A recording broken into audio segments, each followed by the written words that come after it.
اگر تو دروازے سے نکلی اعلیٰ حضرت امام اہل سنت مجدد دین و ملت میرے اعلیٰ حضرت سے کسی نے پوچھا تھا کہ حضرت جی بی بی نعت پڑھ سکتی ہے؟ فتاوی رضویہ کی 14ویں جلد، بی بی میلاد پڑھ سکتی ہے؟ میلاد اعلیٰ حضرت نے فرمایا اگر بی بی میلاد پڑھ رہی ہو، نعت پڑھ رہی ہو اور اس کی آواز غیر محرم کے کانوں تک جا رہی ہو، فرمایا اسے ثواب نہیں ہوگا، اسے حرام کام کرنے کا گناہ دیا جائے گا۔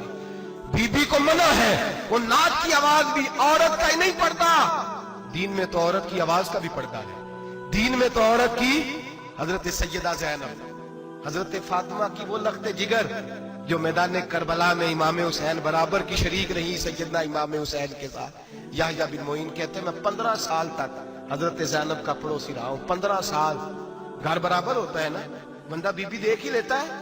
وہ بی بی کبھی پردہ ڈال کے جا رہی ہے دوائی لینے، کبھی نظر آ ہی جاتی ہے۔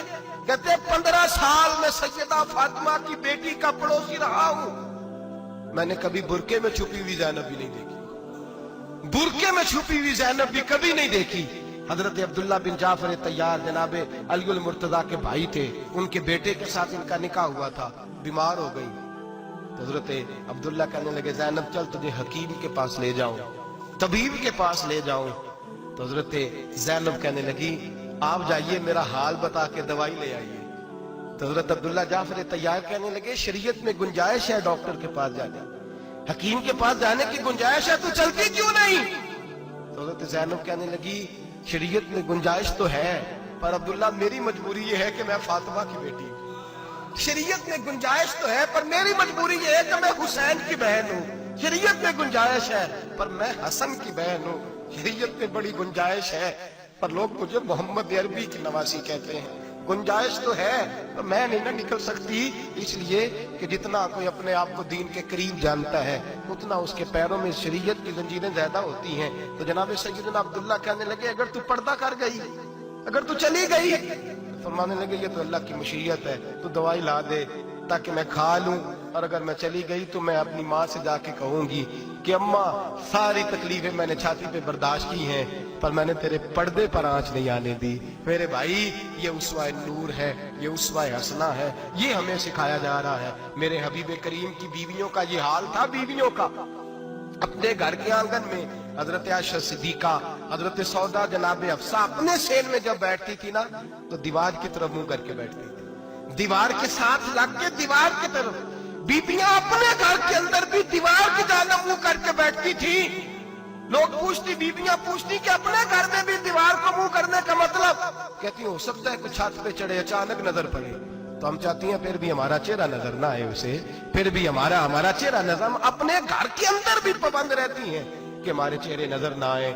خدا را بڑے پیسے زندگی میں لٹائے ہیں، 1000 1500 برقعے پہ بھی خرچ کرو، وہ گھر لے جاؤ، وہ اماں کو بھی دو، بہن کو بھی دو، بیوی کو بھی دو، اس کو کوئی پہن لے، اس لیے کہ جب تو حضرت فاطمہ کے طریقے کا پردہ کرے گی تو تیرے آنگن میں سیدہ زینب کی طرح کی بیٹیاں پیدا ہوں گی، وہ اس سنت پہ چلنے والی بیٹیاں تیرے آنگن میں آئیں گی۔ خدا را میرے بھائی آج یہ نیت کرو، یہ ارادہ کرو اور اپنے گھروں کو پردے کا پابند بناؤ۔ اگر ایک بیٹی پردہ دار ہو گئی تو کئی خاندان پردہ دار ہو جائیں گے، اگر ایک بیٹی پردہ دار ہو گئی تو کئی گھرانے سنوریں گے، کئی جگہ پہ نور پھیلے گا۔ اے عرش کے مالک، اے میرے محبوب کے خدا، تجھے واسطہ ہے میرے محبوب کی بیویوں کا اور تجھے صدقہ حضور کی شہزادیوں کا۔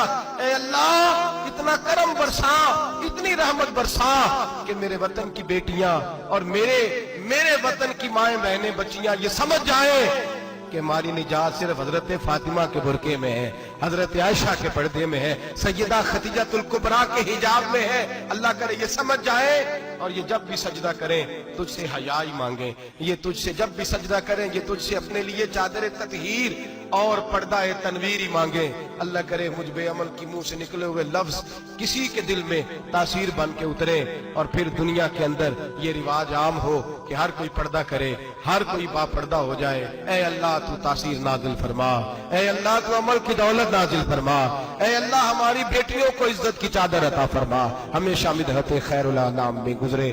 دعا ہے یہ عمر درود و سلام میں گزرے۔ آخر دعا